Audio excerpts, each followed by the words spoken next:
Are you brave enough to fly over water?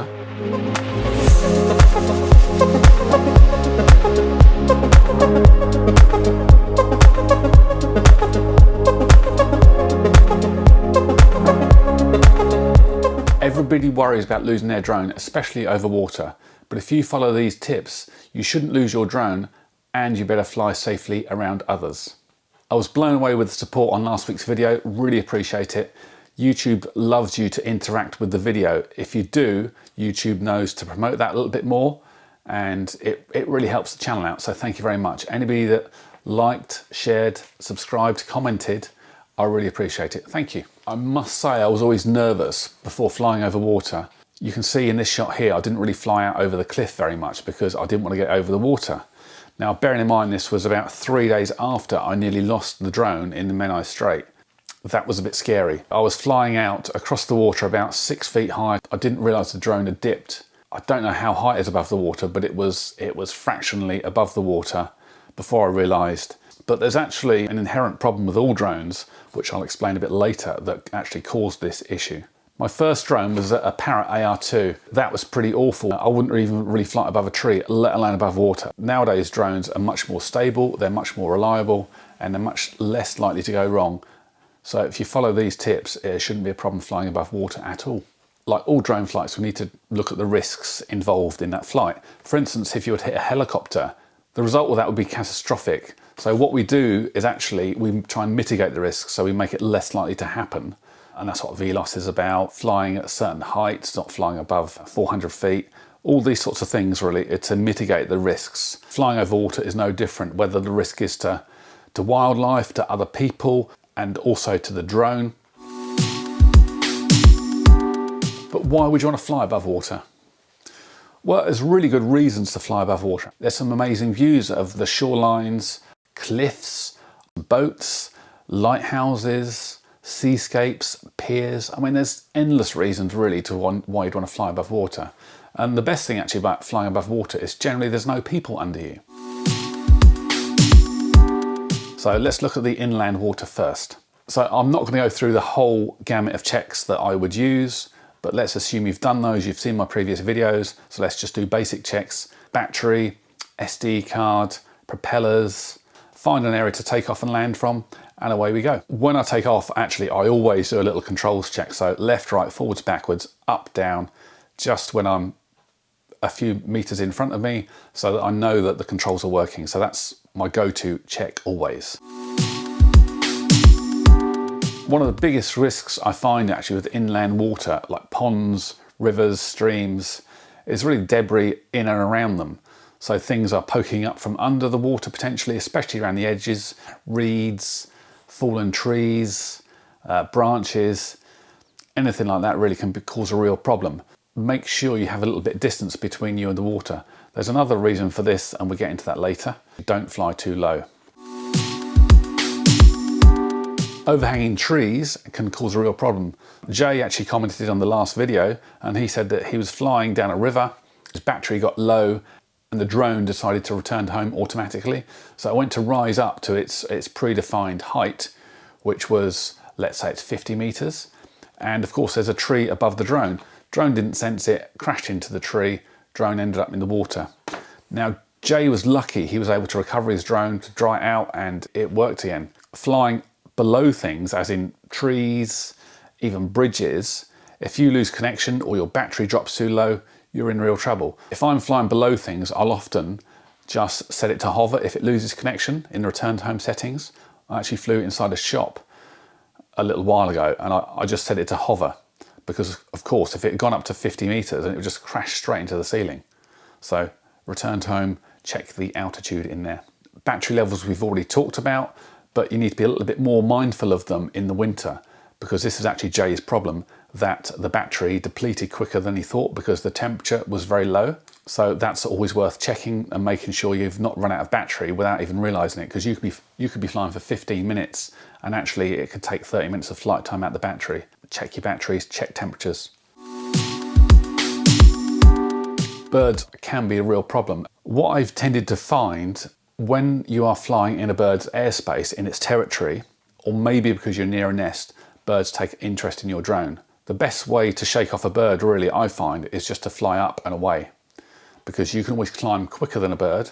They find it quite strange, I think, if something's hovering in their airspace and they like want to come and have a look at it and see what it is, because obviously birds can't hover mostly and they find it completely alien. So when you're moving in the air, again, birds tend not to take much notice, but it's when you are hovering, it seems to be the time that they really notice you.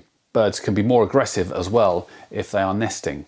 So if you're near a nesting site, you wouldn't want to do that anyway, but if you are near a nesting site, then you get attention from birds. You wouldn't necessarily know it's a nest, but move away. You might find you can come back later once the bird has lost interest or once it's moved off somewhere else. But if you keep getting interest, keep moving away from them. Worst case, land, because you don't want to be hitting a bird or a bird to hit you. Firstly, because you're going to hurt the bird and might cause it injury. Secondly, you don't want your drone ending up crashed. Worst case, land.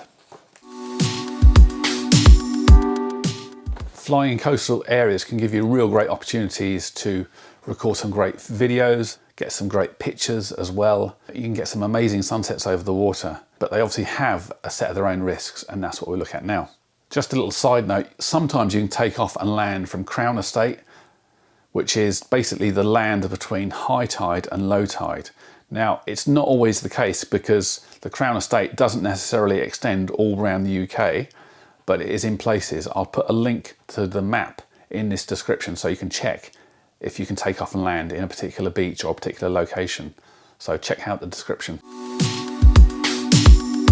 Sites of special scientific interest, nature reserves, we need to be careful of wildlife that you might affect there. As I said in the last video, it's not necessarily illegal to take off and land from there.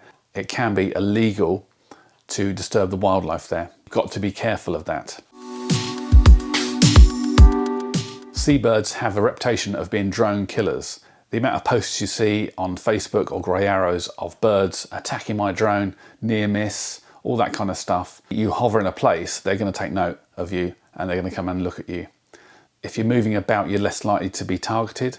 As I said, with inland birds, up and away is your best option, and they'll often just lose interest in you.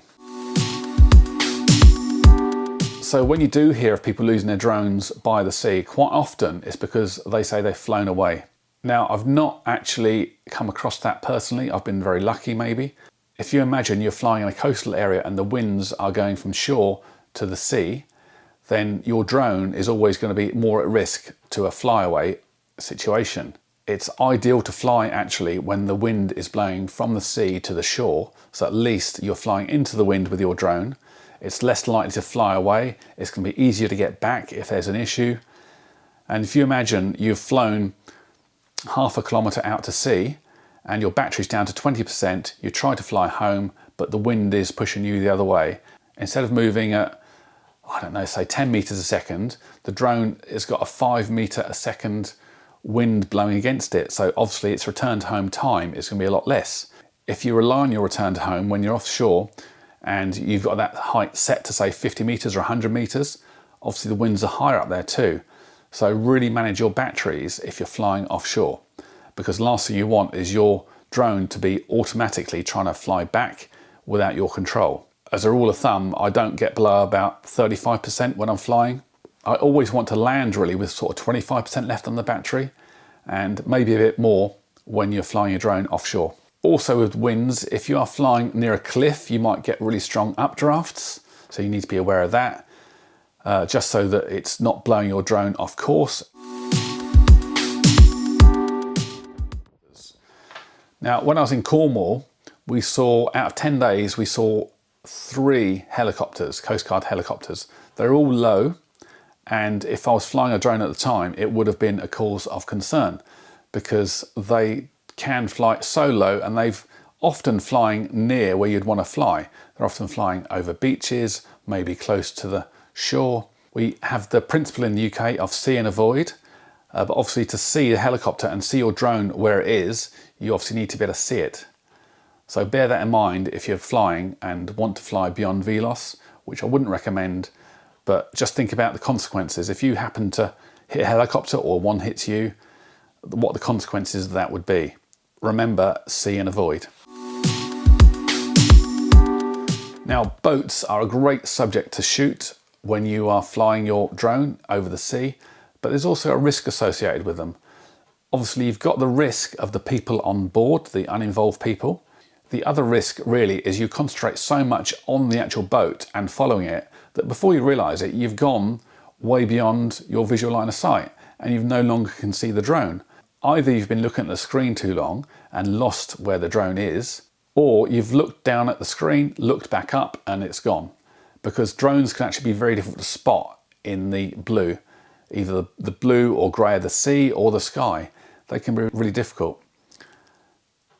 People often will use strobe lights to help with the visibility, but I've not really found them very useful, only in the dark, strobe lights. So I generally don't put strobe on the drone to help with visibility, only in the dark. As I mentioned earlier, the drone dipped when I was flying above the Menai Strait. Now, drones use a barometer to work out their altitude. And I think what happened is when I was flying across the strait, the air pressure had changed slightly and the drone thought actually it was on level flight, but had actually dropped. It dropped about 2 meters, which brought the drone very close to the water. So if you're going to fly low above the water, keep it in visual line of sight. So ideally you can be at water level and see the drone above the water. So you've got a very good line of sight on it and can see it in the sky rather than close to the water. Often the obstacle avoidance sensors cause more problems above water than actually they should, which is maybe where the myth of covering up sensors comes from. Because if you are tilting the drone downwards and flying forwards, as drones will tend to do when they fly forwards, you might find that the drone thinks it's going to hit something because it's getting reflections off the water. Again, I would fly a little bit higher to avoid this problem happening.